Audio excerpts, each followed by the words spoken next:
Okay, so we're going to start obviously with just the basic kind of Qualtrics signing in. So the actual web address for Qualtrics is upenn.qualtrics.com, and then you'll go in and you're going to actually just sign in with your pen key and password. If you haven't already created your account yet, Anne actually sent out a link with instructions, and she resent the email again today to have everybody create your account.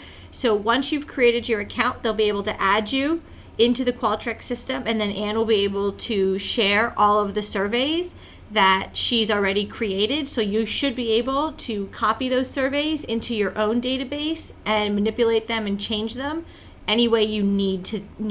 But they need your UPenn email address, so whatever it is at sas.upenn.edu. Email to Anne as soon as possible so she can get you added into the system and then create your account. So that's sort of the first step. So once you've actually logged into your account and you've received the links from Anne to actually share what her surveys are, they're all going to show up at the bottom of the part here, and it's going to show you this shared Anne Boyle surveys. It'll say it right there, and it'll be all the surveys that she's actually shared with you. In order to add her shared surveys to your account, you're going to click on this Accept Shared Surveys button right here. When you're under the My Surveys tab in Qualtrics, you're going to click on this Accept Shared Survey, and then you're just going to copy and paste the special link that she's given you, and then you're going to hit Accept. And then it usually takes between 2 and 5 minutes, but then the survey will actually show up in your screen and in your account down here in that Shared Anne Boyle Surveys section. If for some reason it doesn't show up and it's been 3, 4, 5 minutes, just log out of Qualtrics completely and log back in. Sometimes you just need to refresh in order for the surveys to actually show up.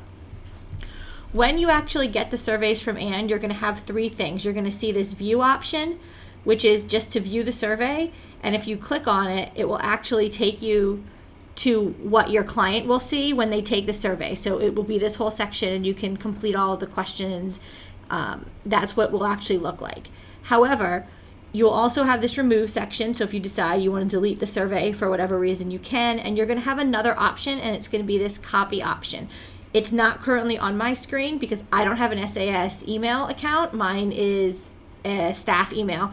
So I actually am not able to copy Anne's surveys, but I'm going to give you an example of how to actually copy the survey by using another survey that I had created. So this Harnwell Storage Pilot survey I actually did for work back in March and sent out to students. So we're going to just sort of use this as the test for the example. So what you'll do is you'll click copy, and then you're going to create the survey name. So it'll automatically duplicate the name, but with a dash copy. So if you want to keep it as that, you can. If you want to rename it to something that you like, whatever it's going to be. So I'm just going to rename mine to Webinar Test, just so I remember to delete it. And then what you're going to do is you're going to copy to your account.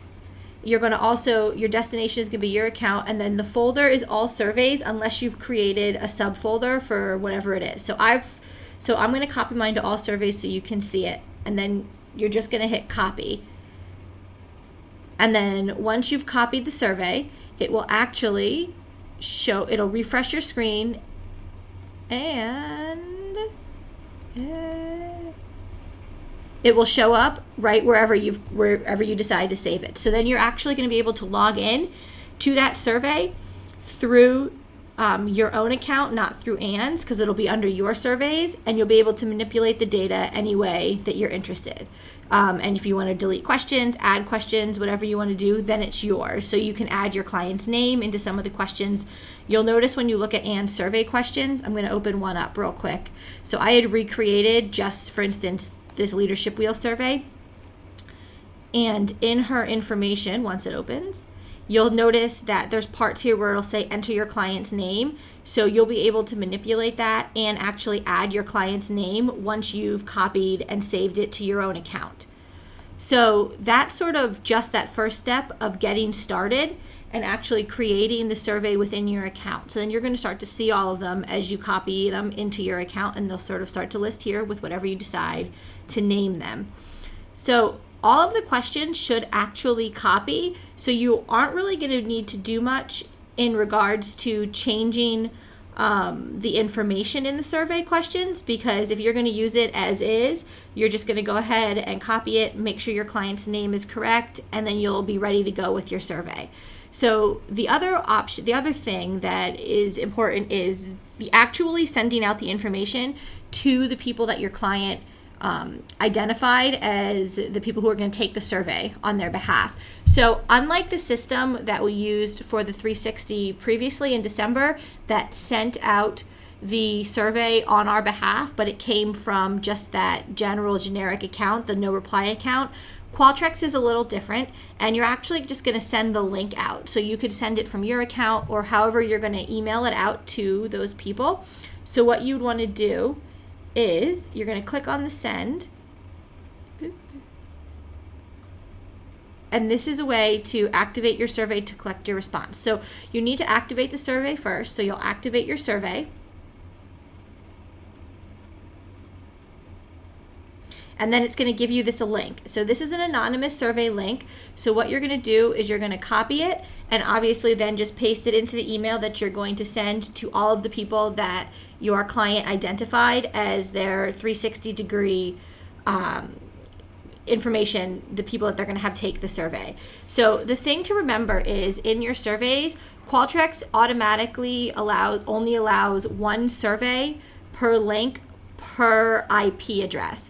So when you send it out, even though it's not going to be a specific link just for that person, so if Joe Smith is one of the people, it won't be a specific Joe Smith link. It will be just a link that everybody gets the same link, but Joe Smith can only take it once from his IP address, which means if you have people sharing computers, you're going to have to let them know that they're going to have to figure out a way to log into a different computer to take the survey, clear their cache, whatever it is that's going to allow them to take it if they share computers. So the best option is probably asking people if they could use somebody else's computer just for that survey, because it does link it to an actual IP address.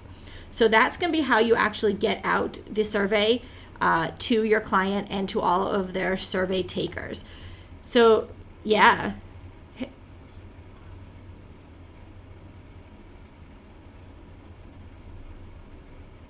Correct. Yeah, so the IP address is not linked to the actual network. It's each individual computer. So even if you have 5 computers on the same network, they'll each have their own IP address, which is going to be like 128.66. Whatever it is. Like, so it's a series of numbers and dots. That's your IP address. And that is unique to each computer, not to the network. So they could use somebody else's computer in their office if they share a computer, if they happen to share a computer with somebody. Is that okay?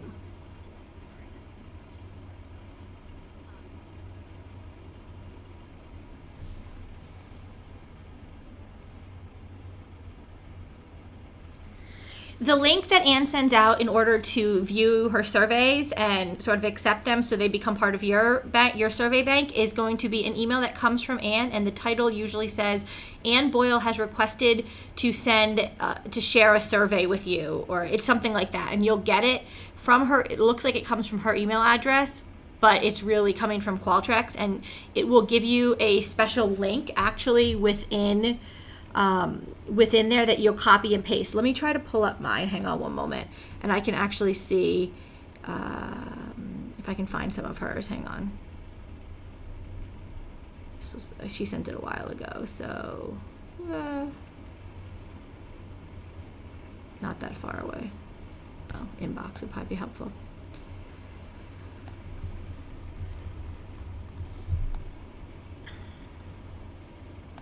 So, what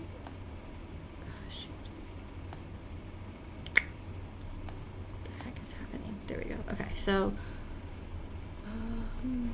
here. So it says this. So it's Anne Boyle wants to share a Qualtrics survey with you, and then you're going to get this whole email, and she'll have a little message. And if you look at the bottom, here we go.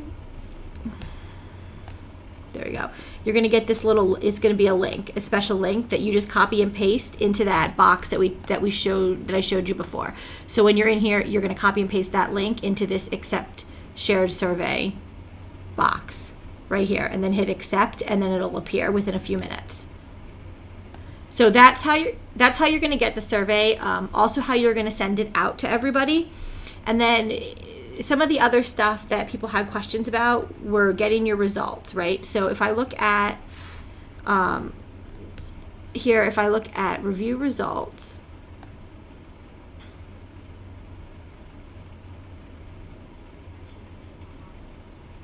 All right, no problem. See you later, Christy. Okay. So for viewing your actual results, what you're going to want to do is you can download your data for your actual survey, and you'll click whichever, you're going to click whichever you want. You can download now, and you're going to, obviously you're going to want all questions and all information. And you have a couple options to download the data. The first is your CSV, which is going to be your complete data dump into Excel format. So if you click CSV, and that's your format to download, and it's going to start to download it, and then it's going to take some time because it's usually a lot of information, but it'll start to download it, and once it's downloaded, you'll have the information, and it will pop up just like, maybe, there we go. And you'll be able to open it, and it will be the complete Excel spreadsheet of all of your data. And what you'll have to do through this, so obviously no one took my survey, but you'll have all of your questions, all of the data, the start time, the end time, all of the questions. You'll have them numbered, as well as what the actual text was for each question, and all the way through the end. So you'll need to, if you decide to use this route when it comes to your data, you're going to need to be able to manipulate it, similar to when we got the complete data dump from Ellie back in December for our own data. So that's going to be your way to manipulate the data if you have specific things that you're looking for. The other option that you're going to be able to have is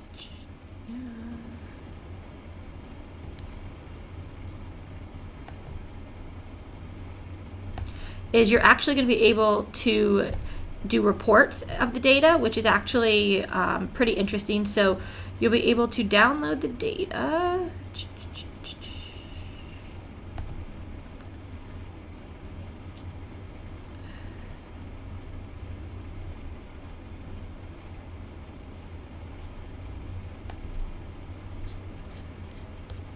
Okay.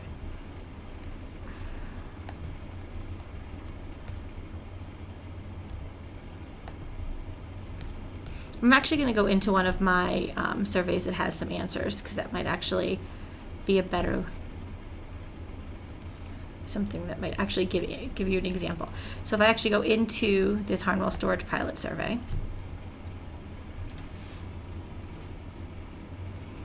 and then I want to review results. And so I had 92 people complete the survey. I'm going to download the data.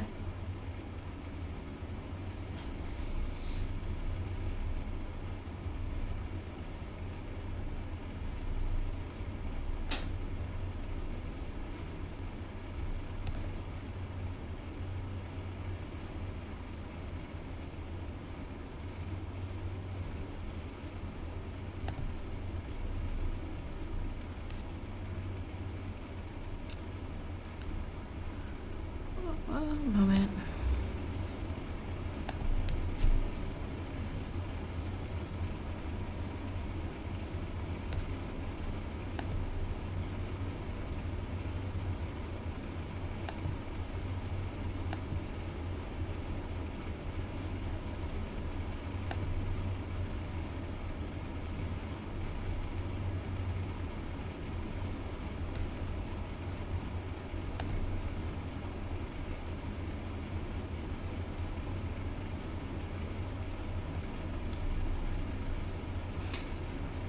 So this is a way that you're able to actually look at the report. So you're going to go into your view results and view reports, and then this will show you the actual data based on each question, percentage, number of responses.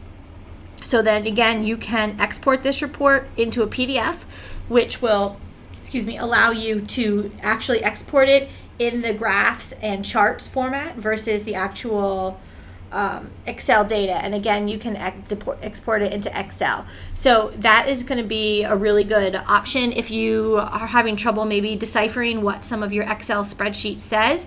You can actually download the report as a PDF with all of the graphs and charts, and you're able to sort of compare your Excel sheet to the graphs and charts to make sure you have a lot of that same information. So that's going to be helpful when you actually take all of your data out and start to manipulate it and decipher what it all means. The other thing that I was just going to sort of go over real quickly is how to add some questions, certain questions if you want to add new questions. If you're going to go into, say, a survey, the best option, the way I'm going to show you, is I'm going to create a new survey. You can do this within a survey that's already created by just adding a question, and I'm going to name it Webinar Test 2, and I'm going to create the survey. And then I'm just going to go through a quick summary of some of the types of questions you can actually put into your survey that will be really helpful. So the first thing that you should really do is your descriptive text. This is where you can just type just like a welcome to the survey, as well as any other information, directions, whatever you're going to want, and it's going to show up as a welcome to the survey. Another question that you're going to really utilize a lot is the multiple choice question. And then you can add, this is where you can add as many of the choices. So you can add 2 choices, 3, 4, whatever it is. So we'll start with 3. And maybe this is where the person will be identify who you are, in a different, this is just a quick question, just so I can show you an example. So maybe you're the supervisor, you are a direct report, or you are a colleague, right? And then any of those other samples that you might have. So that's how to quickly add a multiple choice question. And then the trick here is what you want to do is you want to make sure that you force a response. That means that the person cannot actually skip the question. They must answer in order to continue. Another question that you're going to probably have to add to your survey is a text entry. So these are for all of the open-ended questions, right? So open-ended question, whatever it's going to be, you'll type here, and then the person will see just the text box. And again, you want to make sure you validate the option as a forced response, so someone is required to actually answer the question again. I usually have no validation type because it's going to be a minimum or maximum length, and you can pretty much allow somebody to type as much as they would like. The other option you're going to have is, for a question that comes in really handy, is this constant sum. So constant sum is great if you're doing the leadership wheel because it allows you to put the 4 different categories and the total of 10. So you can just do leadership wheel, whatever you're going to put, right? And you're going to have question 1, question 2, question 3, and actually question 4. And here's where you don't have an actual forced answer, but what you're going to do is you're going to enforce the range, and of course it has to be 0 through 10. So you're going to make the minimum value 0 and the maximum value 10. And then your validation type is it must total 10. So that means regardless of what people put in these 0 through 10, the total answer, it will give you an error if it's anything less or greater than 10. So you want to make sure that that is an important part of that question. There are a bunch of other different types of questions you can use that are helpful depending on how you are going to be utilizing your survey and what parts of the survey you're going to be using, whether or not you're using all of Rod's survey or some of it. The best option is really just to kind of go through and play around with some of the questions. You can always delete them if you don't like them, but sometimes you might like the appearance of one type of question more than the other, but you'll still be able to get the same answer. So your best bet is to really just go through and play around with a lot of the questions. So that is pretty much how you would add questions. Another couple things that you might need to do is moving your questions around. So maybe you've put in a few questions and you decide that this question 4 you actually want as your second question. So there's this little arrow button here. You're going to click it and it'll just move your question either up or down. So now it's going to be the first question in the survey. And if you decide that's not where you want it and you want to move it one lower, just click the button and it'll move down to that space. So that's also something, if you decide you want to play around with the order of the questions, that's good to know. The other one is skip logic. So skip logic, if you have the same type of questions, but you only want the direct reports to answer a certain type, you can add skip logic to a question. And what'll happen is, this is probably a bad example. I'm going to actually go up to this particular question here, this multiple choice question. So if you have a multiple choice question and you want to add skip logic, so you're going to highlight the question and it's checked. So that's the question you're operating on, and you're going to go down to add skip logic. And then it's going to show up. So if the person, for instance, selected that they're the supervisor, right? If the supervisor is selected, then you want to maybe skip all the way to the end of the section and they don't have any other questions, and you're going to hit done. And then that skip logic will be right there, and it'll be identified by a little color code. Say you want to add another skip logic to this particular question. You can hit add skip logic again, and it will slowly appear. And then what you can do is the other skip logic you're going to add is if it's a direct report, if the person,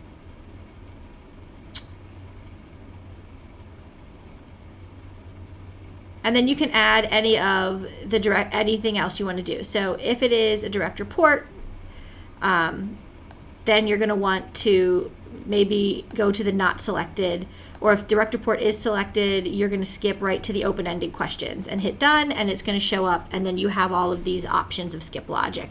So you just want to make sure that you have any skip logic that is required, and that's sort of the other part of Qualtrics that's pretty important to know. And if you close it, it just deletes all of the skip logic. So if you make a mistake, again, you can just delete it and start over. So that's a little bit basically how to create some questions, how to build your questions. The other thing you're able to do is if you want to play around with your look and feel and you want to change some colors around, you can kind of play around in this section, your fonts, your colors. You have a lot of options just in case you want to make it look a little different, make yours stand out, whatever you want to do. That is sort of Qualtrics in a nutshell. This survey flow, it's best to sort of just play around, check things out. It's loading. This will basically show you what your blocks are. So as you start to add more blocks and more parts of your survey, you'll have different sections, so you can manipulate them in this section. So you can move them around, you can duplicate a block, you can add something below it. You're able to sort of really add a lot of different things to your survey. That's the other option. Once you're all ready to go and you've got all the questions in the order you want them, you have all of the information in there, it's the order, you've got your skip logic in place. If you want, you're just going to hit launch your survey, and then you're going to go to the activate your survey again, and it's like I showed you before, it's going to sort of spit out that web link that you're able to copy and paste and send out to your client and anybody else that is taking the survey on their behalf. So that's pretty much Qualtrics. If you have any other questions, let me know, but this should pretty much get everybody started so they're able to really start to work with Qualtrics and get all their surveys out. All right, thank you.